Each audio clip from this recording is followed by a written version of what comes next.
Good morning, everyone. Thank you for joining us for today's webinar on SharePoint Intranet FastStart. Presenting today, we have myself, Cassie. I work on the marketing team here at Bytes. Presenting the duration of the webinar will be Daniel Charlton-Brown, Partner Manager at Perspicuity, and we also have Ben Leach, SharePoint Practice Lead at Perspicuity.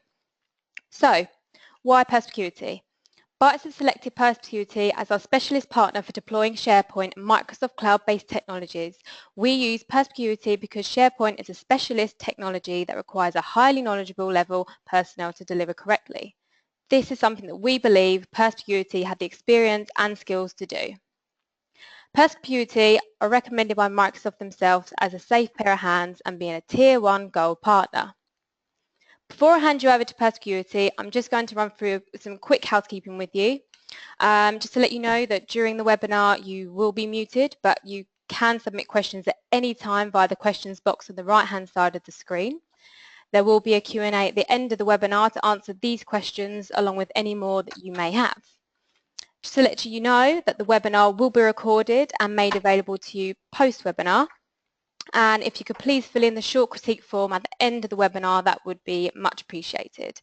So that's it from me, and I'll now pass you over to Dan from Perspicuity. Thanks, Dan. Thanks, Cassie. Hi, everybody. So thanks very much for joining today's webinar. So just a quick overview of myself and Ben. And then we'll get into a demonstration on the FastStart solution as quickly as possible.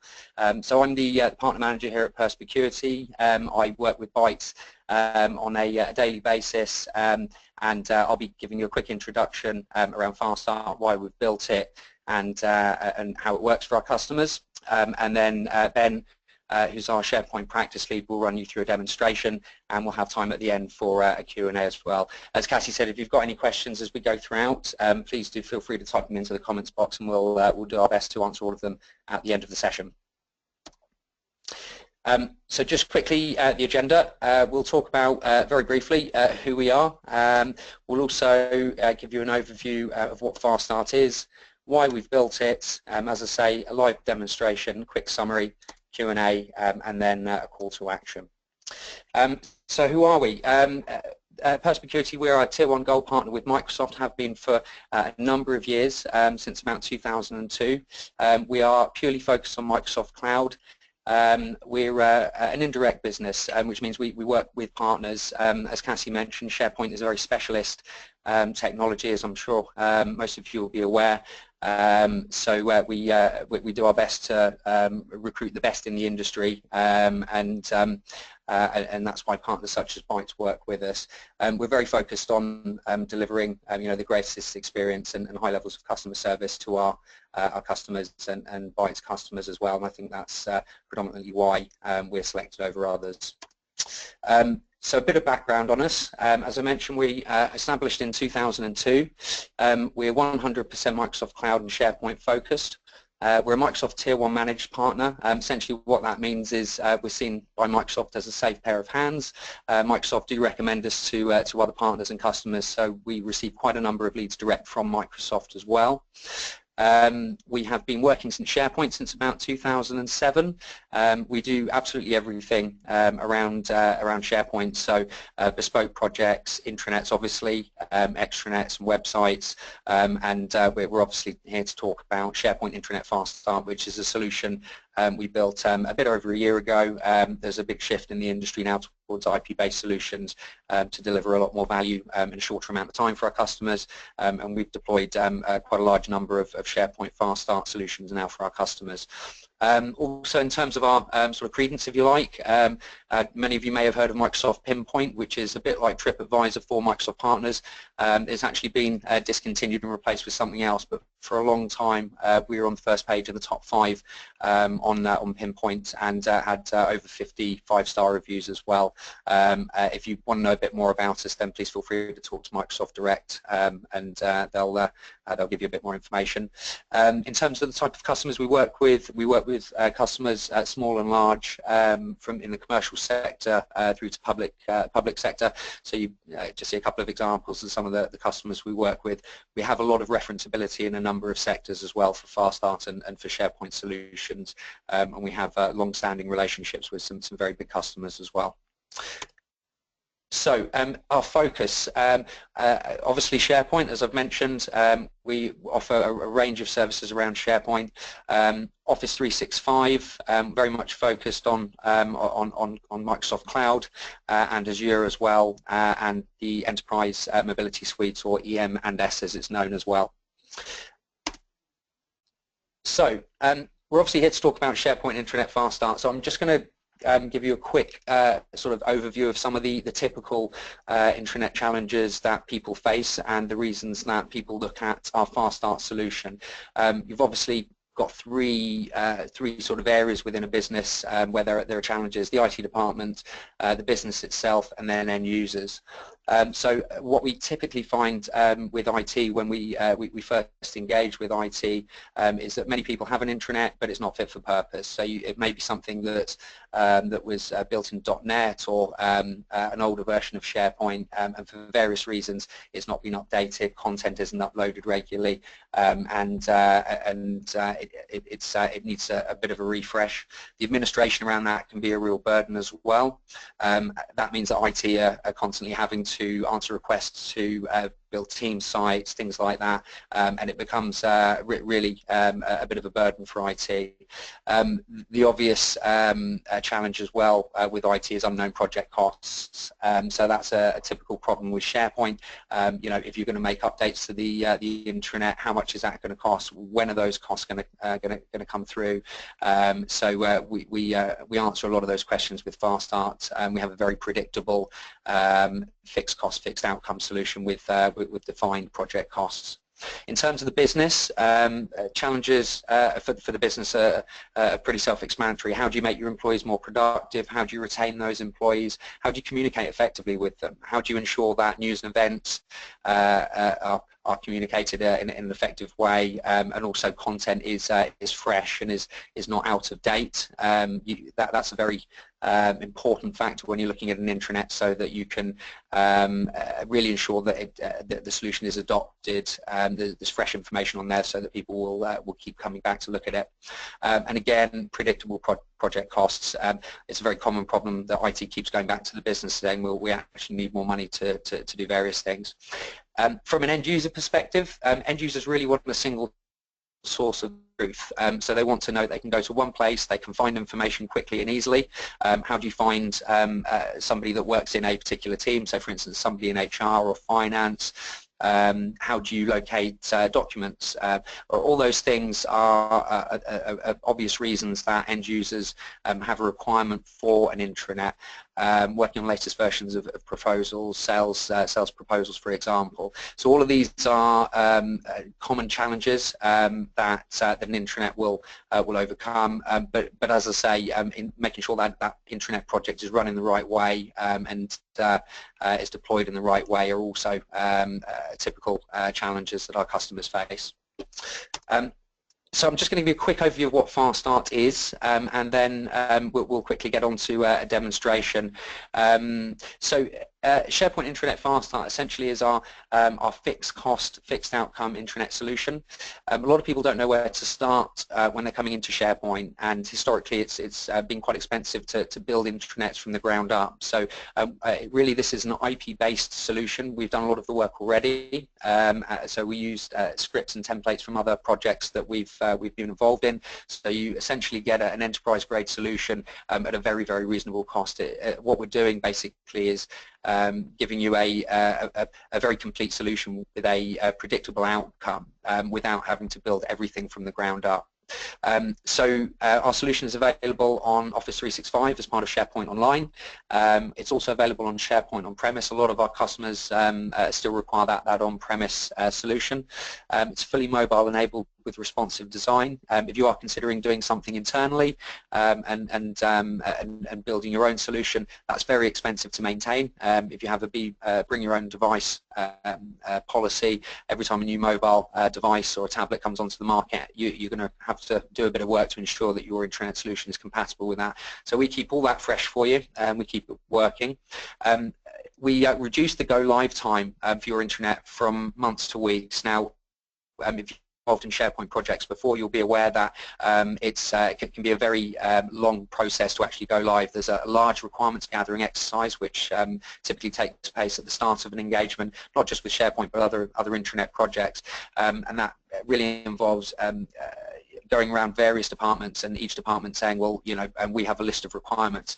The challenge is most of our customers haven't built intranets before, whereas we've built actually quite a lot of them. So although you know, we're not completely prescriptive in terms of the features and functionality in your intranet, we do take very much on board that you're going to have requirements that are specific to you. We do know what is required what constitutes a good intranet. So we are slightly prescriptive in terms of the requirements and the functionality, and we bolt in and add functionality based on what you need. So what that means is we can actually build the solution very quickly in a matter of 2 or 3 weeks, and the time to go live really is as fast as you guys can actually get content up in there. And again, we have a very defined process to help you with that. We have support packages available. There's a couple of options there as well, which we can talk about later. And critically, the solution is built based on configuration and not customization. And what that means to you is that if you decide that in a year, 2 years, whenever you want to move away from us, or you want to bring in your own team of developers, you can absolutely do that. The way that we built FastStart is purely based on best practice SharePoint configuration. So the solution can be extended, picked up, managed by any SharePoint developer. And additional requirements supported. You know, pretty much every deployment of FastStart, not every deployment, but the vast majority have some additional requirements that are outside of the scope of the package, and that really just reflects the individual requirements that businesses have. So that's a brief overview on FastStart. There is just one more slide before we get into a demonstration, which is why FastStart makes sense to our customers. Now, this is more about some of the typical challenges that people have faced with SharePoint in the past. Some of you will be well aware SharePoint hasn't got the best reputation. That's really because in the past projects would cost quite a lot more and take a lot longer than customers were expecting. And that's really because, as I mentioned, there's a long requirements gathering exercise at the start. Everything needed to be built from scratch, so customers were reinventing the wheel constantly. So IP-based solutions are the future with SharePoint. There's been quite an explosion of these in the marketplace over the last couple of years. We're very aware of a couple of the other competitive solutions out there. I've worked for a couple of the competitors that are out there as well, so know some of the should we say, the challenges with those solutions. We're very confident that we're the first people to actually get this right. I'll come on to a couple of reasons why later. Essentially, intranets as well, about 80% of customers have the same kind of requirements when it comes to intranets. So everybody wants news and events, everybody wants a people finder, etc., etc. So that's enabled the growth of these IP-based solutions. I talked about the reduced time to go live. That's very predictable now. We don't charge an annual license fee or a per user cost with our solution. You pay one fixed cost, and that is it. There are support options on an annual basis, but what you will find is that other competitive solutions do charge an annual license fee in addition to your SharePoint licenses and support costs, and actually charge a cost on a per user basis. Now, I know from experience that's very off-putting to a lot of customers, and particularly when customers decide that actually they want to move away from that partner. What happens is the intranet ends up getting turned off. So that's obviously a very not a very good point for customers. That's not the case with us. Once you buy the solution, it is yours. Your content remains there. You can manage it and take it on as you will. So hopefully that all makes sense to you. That's a bit of an overview of FastStart. We're going to get into a demonstration, so I'm going to pass you over to our SharePoint practice lead, Ben Leach. Thanks, Dan. Let me just bring up the demo. I'm just going to come out of this. Just 1 second. So let's just go and bring up the demo site. So yeah, this is our current demo site. I'm just going to run through this.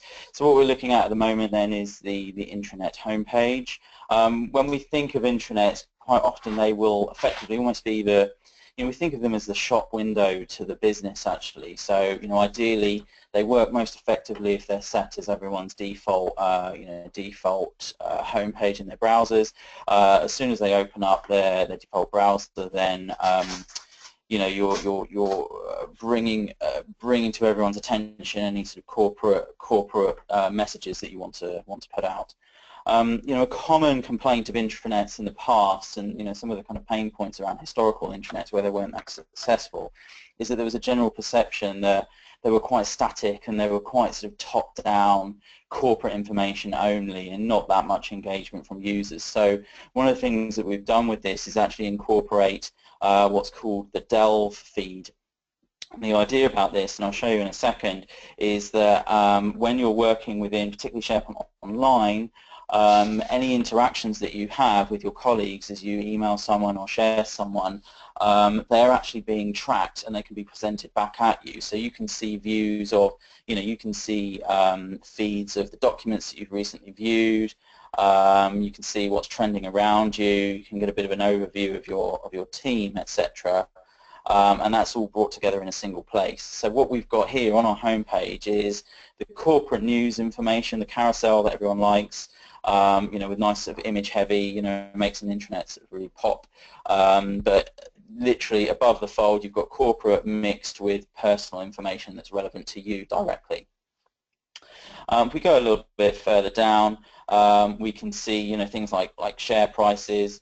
I think the feed we're connecting to, so we're able to connect to sort of multiple feeds for share prices. I think maybe that feed isn't quite accurate. I'm sure Microsoft share price is more than 0, but yeah, so that's obviously it's dependent on that feed.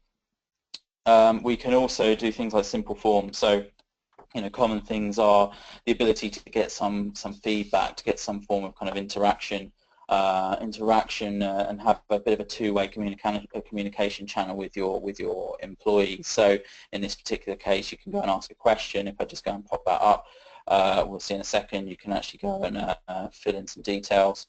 Things like ask a question to someone who's monitoring that, and they'll receive an email address. One of our customers recently, they actually used this to allow employee nominations for what they call their Diamond Award. So effectively, you could have a whole ream of questions about why a particular employee is standing out, and what they've done and how they've helped their colleagues, and the most people with the most recommendations, that would be captured, and then they're going to have an award ceremony in early 2017. But yeah, I can fill in some simple information here. We've got some sort of nice rendering of happiness. So if I go, intranet looks really good, feedback, good job, make myself happy, and just press save to that. So if we go a little bit further down, we'll go below the fold as such, we can see a few other things. So nothing happening in terms of corporate events, but this is definitely a good place if you want to promote, say, a company event, or say, key financial dates that people need to work towards. Any dates around staff appraisal processes, that kind of thing, anything that everyone needs to be aware of, you can actually push that out. And the actual management of that is actually done in an interface that's familiar, so you can connect this to your Outlook calendar or to an Outlook calendar and use Outlook to actually manage those events. So if you're the person that is responsible for this intranet, you can connect, manage it in a way that you're familiar. The next thing that becomes quite interesting, and I'd say probably the key reason for intranets really is knowledge sharing, knowledge-based information, and most importantly, the place to go for the key documents that everyone needs to have access to. So key forms and policies, procedures, marketing brochures, that kind of thing. And again, coming back to some of the challenges with intranets in the past, and particularly if companies don't have an intranet, one of the key problems is where do I go to go and find that document, and how do I know that that document is the most up-to-date or the version that I actually need to refer to? You know, in an old intranet, what you may be doing is having to navigate through to perhaps the HR section, and traditionally, common feedback that we'd see when we talk to our customers about their old systems is that it was just really hard to find stuff. We didn't know where to go. The search wasn't particularly effective. So how do I actually get that relevant information as quick as possible and as minimum clicks? So what we're doing on this homepage is actually ranking these documents based on their popularity. And when we say popularity, we actually mean the number of views. So as people interact with the site and go and find what they need, naturally that is going to tally the amount of hits that that particular document has had, and the document that has the most hits is just going to naturally rise to the top. So if you're new to this organization and you're in week 1 and you're trying to find all of those key documents that you think are relevant, things like the expense policy, how to book annual leave, that kind of thing, what you'll actually find is, because they're the things that other people will be searching for naturally as well, that those kind of documents will naturally surface their way to the top. And again, the same thing with our how-to articles. So we're using what's called the Enterprise Wiki, which is a standard piece of SharePoint technology.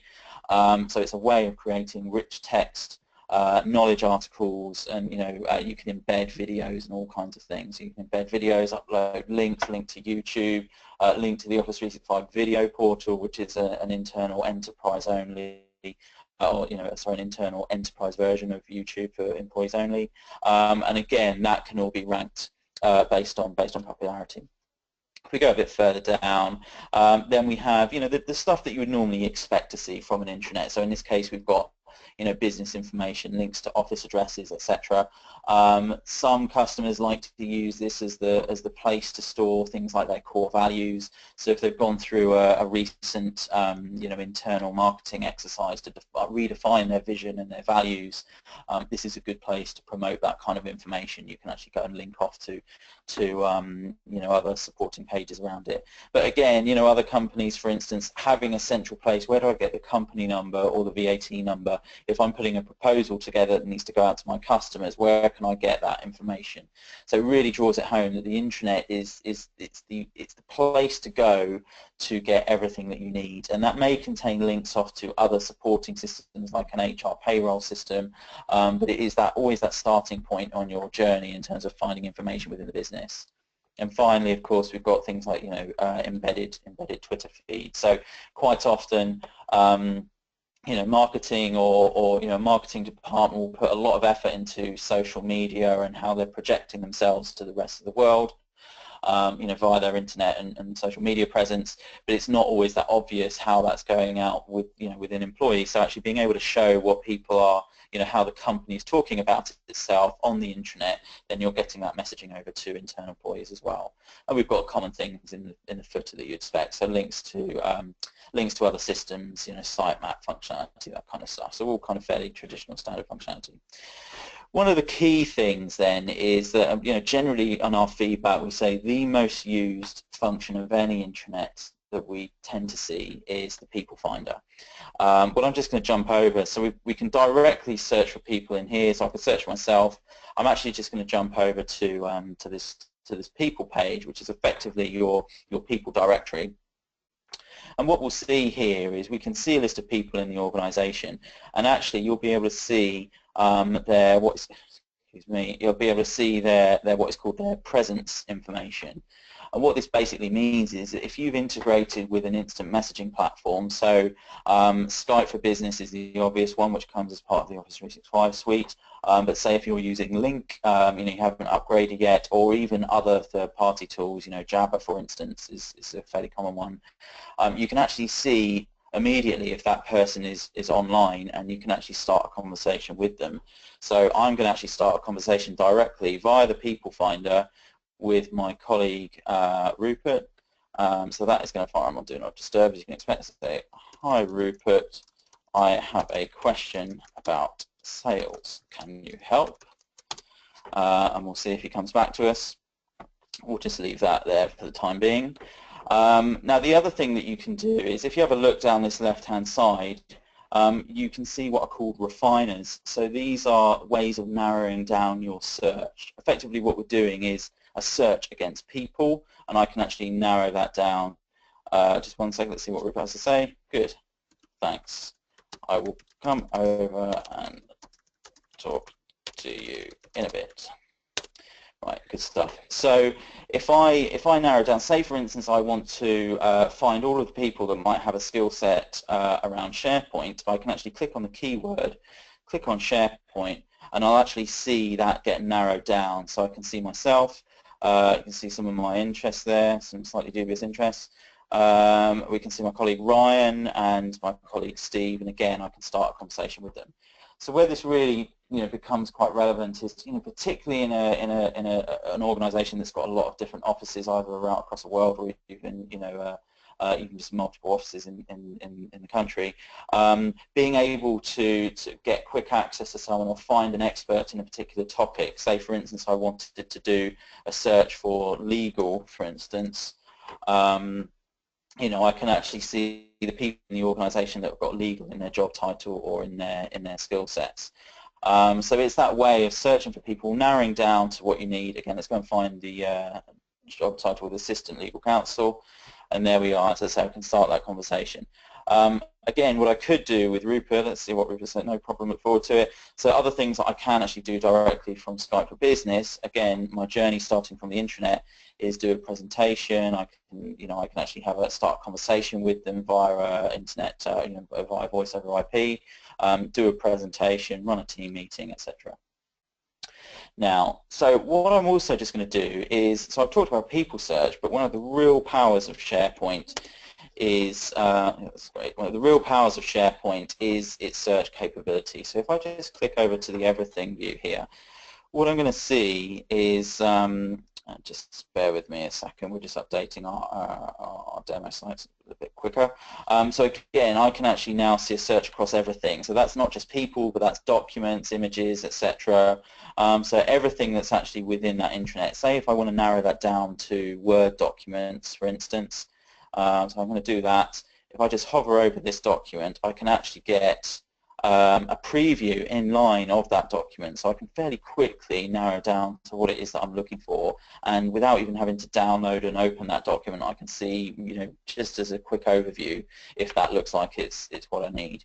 Again, if I refine that a little bit further, so I can refine by all the documents that Rupert has written within a particular time frame and narrow down my results. Now that can either be just in the context of the intranet, or you can actually search across the whole of SharePoint. So that could be SharePoint, OneDrive for business areas, etc. Anything that you've got access to, you can do that search.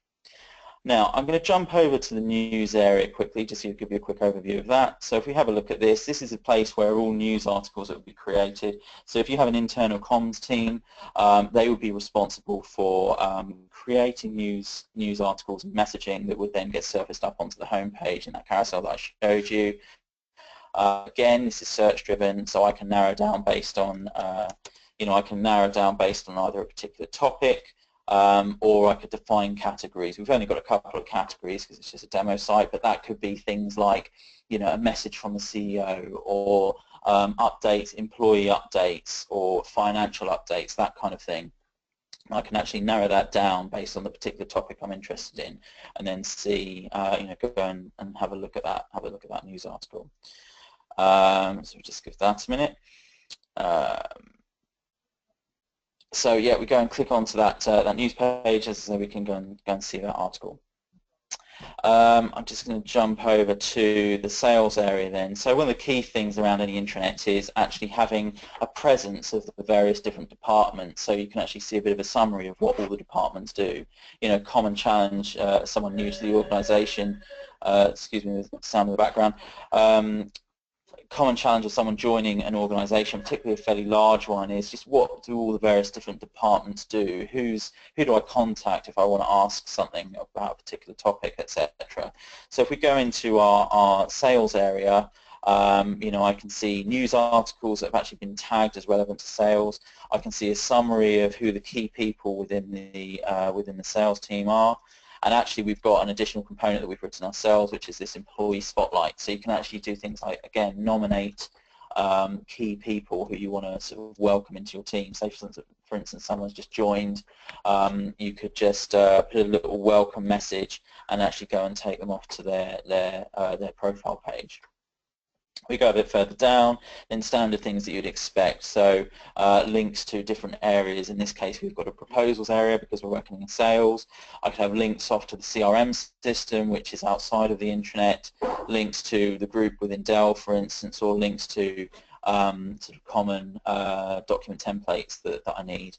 And again, you can see a list of documents that are relevant to this particular team. And then the final on this is that so there's a lot of information I can put about my department. Obviously you can't fit all of that on a single page, so what you then have is all of those supporting pages. So you know, we've created pages around business travel, any information that you need to project around, you know, how you go about booking business travel, any documents that you need to reference when you're filling things in, etc. Links to what our sales methodology is, those kind of things. So basically any supporting information about your department that you want to make available to everyone, you know, this is the place where it would live. So I'm just going to go in and start and create a new document. So one of the historically, you know, again, one of the key challenges that people face, where they say you're working on something like a proposal, you know, one of the problems historically that people would face is where they're actually emailing documents around to each other. So I start creating on my proposal. I want some input from my colleague Dan. You know, in the olden days, if you will, I would have gone and emailed that document to Dan, or I would have emailed perhaps a link to a file share to Dan. He would go and look at it. While he's looking at it, I can't make any changes to the document that he's viewing, etc. And perhaps actually on top of that, you want that document to be automatically created based on a standard proposal template. Historically, what you might have had to do is go to the marketing area, download that template, go and start working on it. And what if that template's been changed? Say you've downloaded one and someone's changed it since then. I had a real life scenario. A customer told me about a month ago that they were actually fined a significant amount of money in the regions of, you know, many tens of thousands of pounds because they created a document that was the wrong version of a document template. And imagine if you've got a situation where you can minimize that kind of problem by just having simple links that say create new document based on a standard template, then those kind of problems, you know, that's an immediate return on investment if you have any scenarios like that. So I'm just going to open this document. Actually, by default, it's opening it in the web-based version of Word. I find that when I'm creating, you know, if I've got to do a lot of editing, then sometimes it's better to go over to the actual client. So I'm just going to do that. I'm going to save this first. So SOW 2016. What's the date? 11/03. Say Vineyards. New wine tasting event. There we go. So coming up with a new proposal with someone. So what I'm actually going to do, while I just do that, let's just go and jump into Word itself. What we'll find with Word 2016 especially is, we'll see in a second, that is actually going to come through. We'll give it a little minute, just let that wake up. But what we should actually see in a second is Word has actually detected that I've just created that document in SharePoint because it's connected to it. I can actually open it directly from Word and start editing it. So we'll give it a minute to download and open. So what I'm going to do now, I'm going to start working on this document. So let's go, let's fill this in. So SA Vineyards, that's great. Now let's come back to that sort of historical problem that people face. So I want some input on this, and in fact, actually, you know, Dan and I, we've got a bit of a deadline. We need to get this document out by the end of the day. There's quite a lot of information to put in. How am I going to deal with that if I've got to send something over and back and forth, and someone's got to make sure all the changes get updated? What I'm actually going to do is directly from Word, I'm going to start a sharing request with Dan. So just give me 1 second. Let's just wait for that to connect. So we're on a shared internet connection here, so slight delays here. So what I'm actually going to do is start a conversation with Dan. I can see him online there. He's actually online. He's sat next to me, of course. If I go and click on this and say, "Hi Dan, can you review this proposal and particularly take a look at the investment section. So I can send him a little message and I can actually share that document with him. So let's just go and do that. So I've shared that directly from Word. What I may have done if I was being polite is that I might have actually started a conversation with him directly via the Skype for Business window, because as I said, I can see his presence. Say, hi Dan, document is on its way. So Dan will get that in a minute. And in the meantime, I'm going to carry on writing, and what we'll see hopefully fairly shortly is that Dan will actually dial in and we're going to start writing and working on this document together.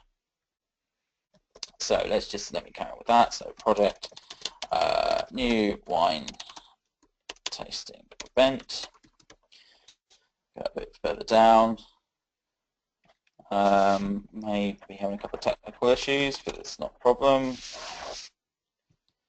Oh, Dan's saying his battery is a little bit low, so we might just have to skip on from that. But anyway, in concept, basically what we have is I can save these documents, and the key thing is that we can work on the document together. So Dan and I can co-author at exactly the same time. He can log in and actually have a real-time editing experience. So instead of that key pain point historically of emailing documents around, one poor person is having to compile those changes together, one poor person is having to compile those changes together, and that's quite a lot of work, and it's a bit difficult to run that in a difficult time frame. So, yeah, exactly that real-time collaboration experience is really, really powerful.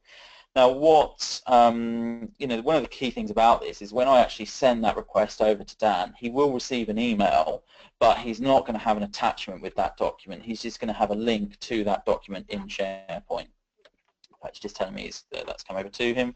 So he's going to dial in a second and start making some changes. Let's give him a minute, and what we should see in just a second is Word telling me that Dan has started editing this document. So we'll just pause just for a sec while we do that. Good stuff. So you can see in that message, Daniel Totten-Brown is editing this document. See who's here, and what we'll actually see in a second is Dan actually making changes in line. So he's in the executive summary. Let's go a bit further down. So we'll actually see in a minute his changes actually coming through.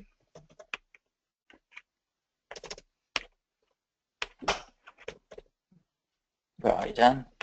Oh, in executive summary, good stuff. So we should see that come through in a minute. So yeah, anyway, in short, as I say, Dan can come in, have a look at that document, start working on it with me, and that process of creating documentation is really quick. There we go. Yeah, it's a little bit slow on the on sending that through, but yeah, I can actually see Dan's made that change, and we can start working on that document together, and then go and submit it. So let's just jump back over to the intranet page then. So if I just go back into my sales proposal, and what I can actually see is that I've got version control as well automatically baked into the product. So that's just a key feature of SharePoint. It's been there for a long time. Compared to say a file share, all of those versions are being retained. Anytime I save that document, it's keeping those versions up to date. And effectively I can go back and review where I was. The final thing I'm just going to run through, I'm a little bit conscious of time, so final bit I'm going to, the final thing I'm going to run through is the documents area. So within our, we call this our documents hub, and the idea about this is that as I'm working in the intranet, as I'm going through and looking at things, I don't necessarily want to know that XYZ document was created in HR, or that the expense document was created in finance. If I'm trying to find content, I just want a central place to go where I can just get everything I need. So if you go to this Documents Hub, what you'll see is, again, just as we had on the home page, we've got popular documents of different types. So we've defined, and we'll go through this as part of the setup project with you, is define what the key types of documents are, those published documents you want everyone to. As I said before, policies, forms, guides, you can have your own, marketing templates, brochures, health and safety studies, whatever it is that is relevant to you, and we'll go through and set that up. And of course you can extend it afterwards and add your own. So those key document types will appear on this home page, and again the first thing we see is the most popular of any given type. So as I hit this page, I hit policies, and I can actually see the top 6 most important policies, or top 5, sorry, most important policies. If I go a bit further down, I can see all of those documents. So again, it's all search driven. If I go and do a search for expenses, for instance, I'll see the summary of expenses come through, and I can refine based on policy. So let's see the expense policy. That's actually read within the document within our staff handbook where it says expenses, and again I can see a preview of that PDF document. So that just about wraps it up. The final thing I'm just going to highlight, just to sort of bring it home, if I go back to the home page, is, as we mentioned, responsive design is baked into this. So if I just go and reduce the size of this, you can see if I make this more a mobile-ready view, then you can see that the page itself kind of adjusts its layout, and things like the navigation get collapsed, so you can actually open up the navigation to the left-hand side and actually focus on the key areas. And as I said, as Dan has said, historically that's been something that's quite expensive to build into intranets, and this just comes out of the box.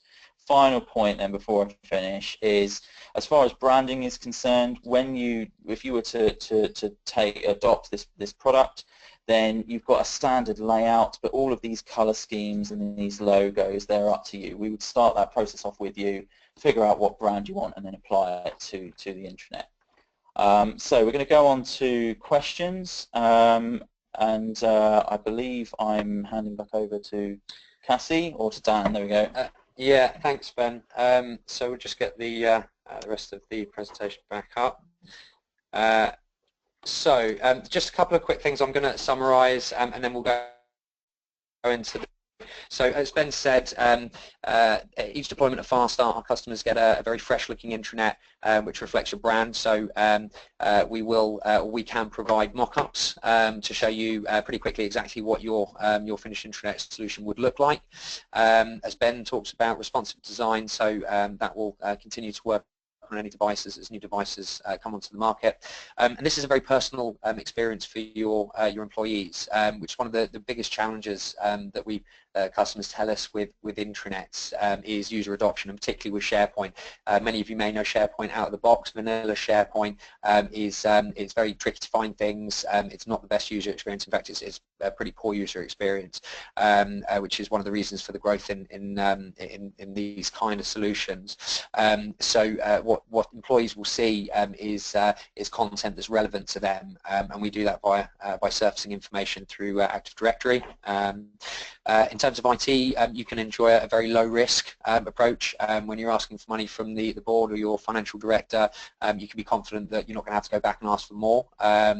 We're very clear on that.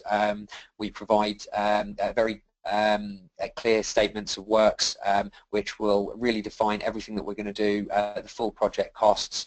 If you have a wider project, so not just an intranet, but you're looking at other things you want to do with SharePoint, such as workflow, collaboration, various other things. As I say, we've been doing these kind of SharePoint projects for a long time. So another approach is to look at initial workshop where we can really go into detail and define your requirements. There is a workshop built in as part of the FastStart package, but in some instances customers tell us that the intranet is just phase one of a project, and they really want to look at much wider collaboration, document management, and workflow, and we can certainly help with that as well. As I say, this is also designed to be managed by power users, so typically we will look to assign or ask you to assign a power user from each department so that they can manage that content on an ongoing basis. That really takes the pressure away and the burden of administration from IT. You're not having to respond to requests constantly to build new sites, etc. As I mentioned before, project costs are very predictable, so we have a defined outcome with this. There is no tie-in. This is a solution you can take on and manage yourself, extend it in the future yourself, and really this makes SharePoint work for your business. What we've tried to do here with this solution is look at all the challenges for both intranets and for SharePoint historically, and tackle those and provide you with a very defined solution to meet all of your objectives. In terms of our approach, just briefly before we'll go into a Q&A.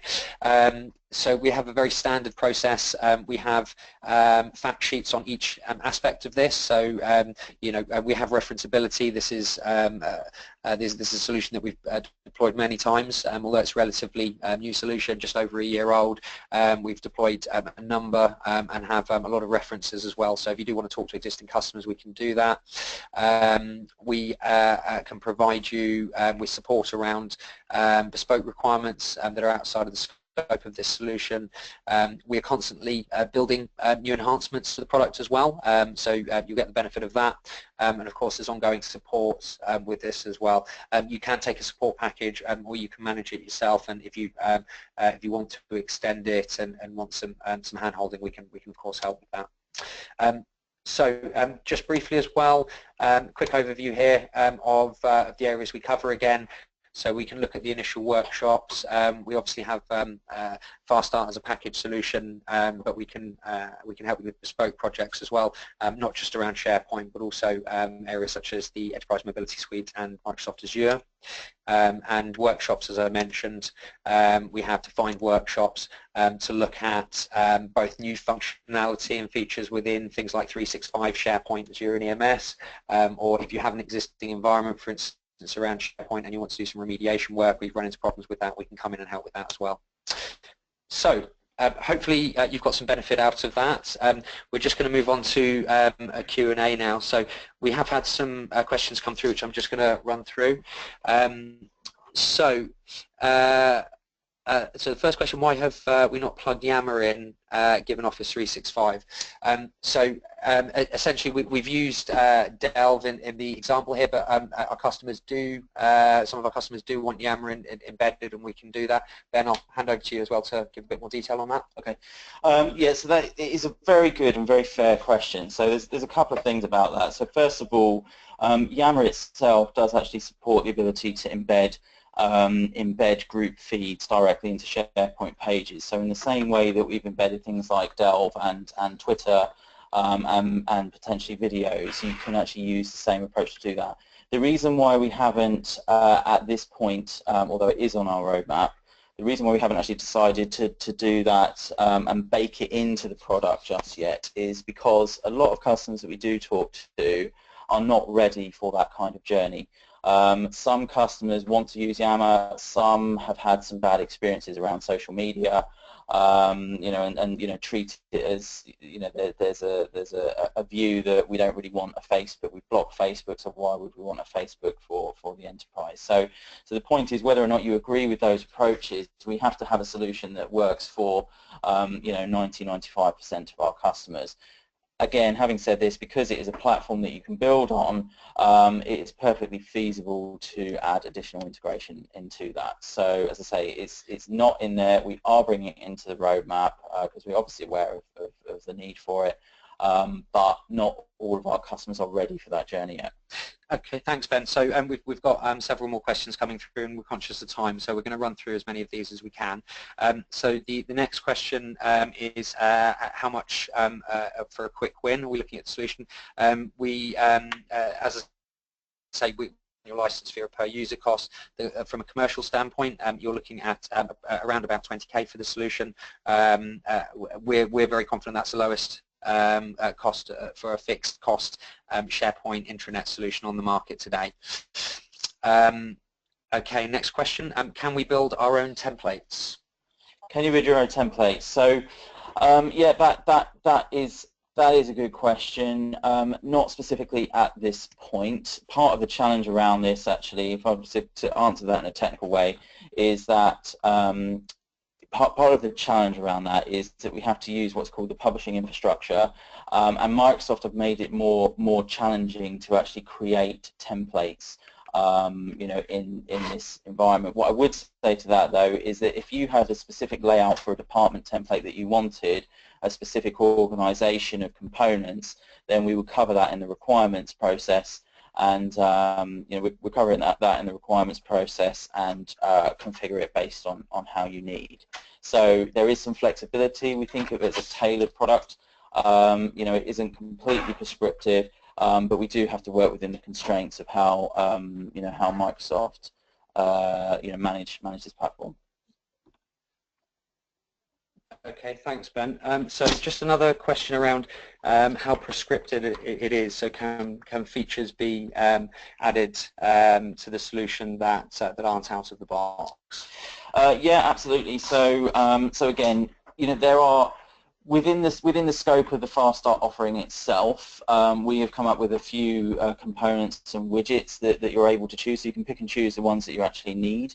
The other part of that is that if you came to us and you said, look, we really need this particular bespoke component because we want our business to operate in a particular way, if you come to us and sort of let us know, then we can actually provide you with a cost that would go on top of the FastStart framework as part of that.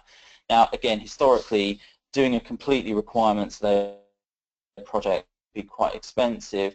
But if you're just talking about a particular widget or component that you need, generally it can be quite cost effective because we've already got that platform and that framework, and it's just a case of reconfiguring something on top of something that's already there. Okay, thanks, Ben. Another question we've had here.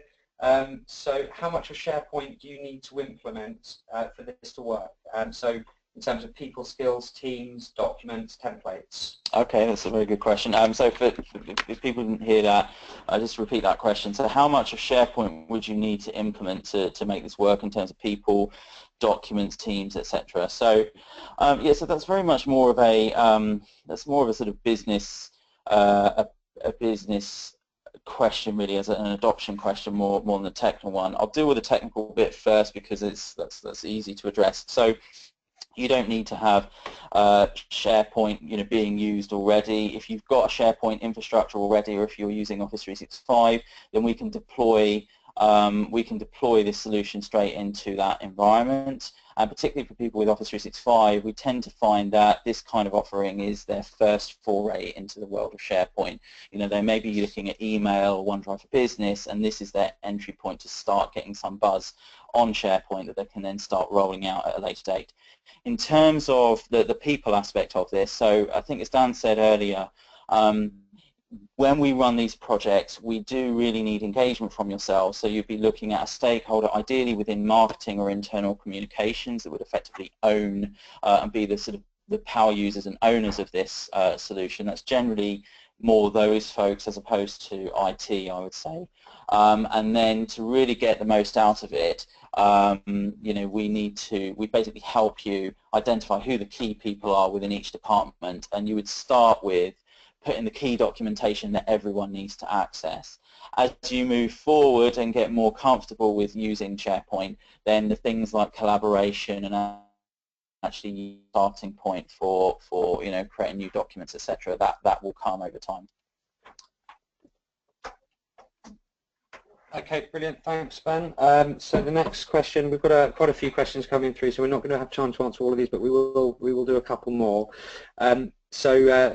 Next question, is editing, in brackets, articles, etc., just standard SharePoint 365 editing of web pages? Yes, it is. So yeah, absolutely nice quick question there. So the whole point about this is that you don't need to have HTML or design skills to be able to do it.